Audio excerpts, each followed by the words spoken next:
کبھی سوچا ہے کہ اسلام میں بلیوں کو اتنی خاص اہمیت کیوں دی جاتی ہے؟ یہ صرف پالتو جانوروں سے محبت کی بات نہیں، بلکہ اس سے کہیں زیادہ گہری اور پراسرار ہے۔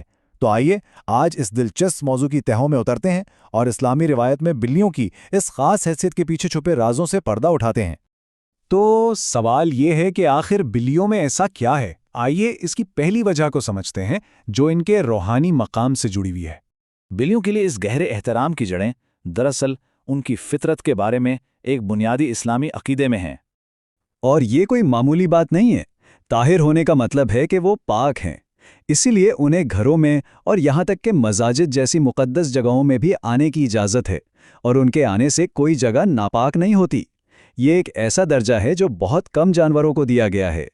لیکن بات صرف جسمانی پاکیزگی کی نہیں ہے۔ اسلامی تعلیمات میں یہ بھی مانا جاتا ہے کہ بلیوں میں ایک خاص روحانی حساسیت ہوتی ہے۔ کہا جاتا ہے کہ وہ ایسی چیزیں محسوس کر سکتی ہیں جو ہم انسان نہیں کر سکتے، گویا ان کا تعلق کسی غیبی دنیا سے ہو۔ اسی وجہ سے انہیں گھر کے لیے برکت اور ایک خاموش محافظ بھی سمجھا جاتا ہے۔ اور یہ سارا احترام صرف روایات یا کتابی باتیں نہیں ہیں، اس کی سب سے مضبوط بنیاد تو خود نبی اکرم صلی اللہ علیہ وسلم کے عمل اور ان کی مثالوں میں ملتی ہے۔ روایات سے ہمیں پتہ چلتا ہے کہ آپ صلی اللہ علیہ وسلم کی ایک بہت پیاری بلی تھی جس کا نام معزہ تھا۔ آپ صلی اللہ علیہ وسلم کا معزہ اور دوسری بلیوں کے ساتھ جو سلوک تھا وہ جانوروں سے محبت اور شفقت کی بہترین مثال ہے۔ ایک بہت مشہور واقعہ ہے۔ ایک بار معزہ آپ صلی اللہ علیہ وآلہ وسلم کے جبے کی آستین پر سو رہی تھی۔ جب آپ صلی اللہ علیہ وآلہ وسلم کو کسی کام کے لیے اٹھنا پڑا تو آپ نے سوئی ہوئی بلی کو جگانا گوارا نہیں کیا، بلکہ اپنی قبا کی آستین ہی کاٹ ڈالی۔ سوچیں، ایک جانور کے آرام کے لیے کتنی بڑی قربانی۔ اور یہ ہمدردی صرف اپنی بلی تک نہیں تھی۔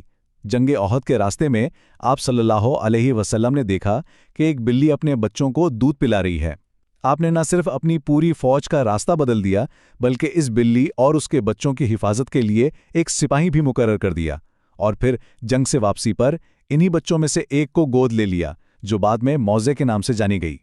اسی طرح کا ایک اور واقعہ ہے جب ایک بلی نے آپ صلی اللہ علیہ وآلہ وسلم کے وضو کے برتن سے پانی پی لیا۔ آپ نے اسے ہٹایا نہیں بلکہ صبر سے انتظار کیا اور پھر اسی بچے ہوئے پانی سے وضو مکمل کیا۔ آپ صلی اللہ علیہ وآلہ وسلم کے ان اعمال نے سب کے لیے ایک مثال قائم کر دی کہ بلیاں واقعی پاک ہیں۔ ٹھیک ہے، یہاں تک تو بات ہوئی تاریخ اور روایت کی، لیکن اب کہانی ایک بہت ہی دلچسپ موڑ لیتی ہے جہاں یہ صدیوں پرانی حکمت جدید سائنس سے ملتی ہے۔ جی ہاں، ہم بات کر رہے ہیں بلی کی گھرگھراہٹ کے پیچھے۔ ایک روایت کے مطابق خلیفہ اول حضرت ابو بکر رضی اللہ تعالیٰ عنہ کو جب شدید تکلیف تھی تو ایک چھوٹی سی بلی نے ان کے پاس بیٹھ کر انہیں آرام پہنچایا تھا۔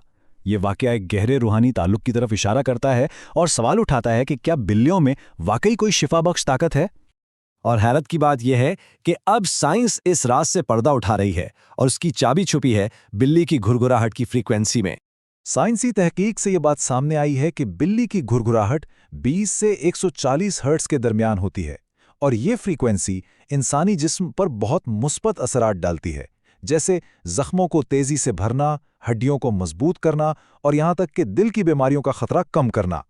تو کیا یہ ممکن ہے کہ جس سے صدیوں سے روحانی برکت سمجھا جا رہا تھا، اس کے پیچھے ایک ٹھوس سائنسی حقیقت بھی چھپی ہو؟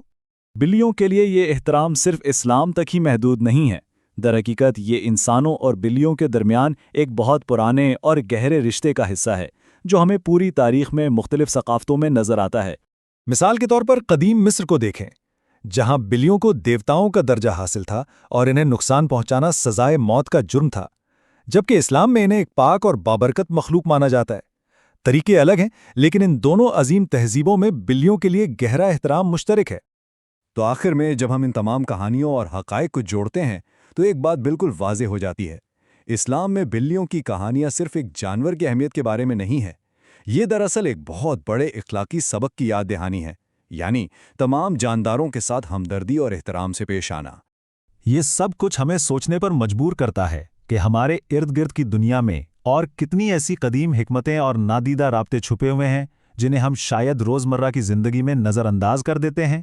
شاید اب وقت آ گیا ہے کہ ہم اپنے ارد گرد کی مخلوقات کو ایک نئی نظر سے دیکھنا شروع کریں۔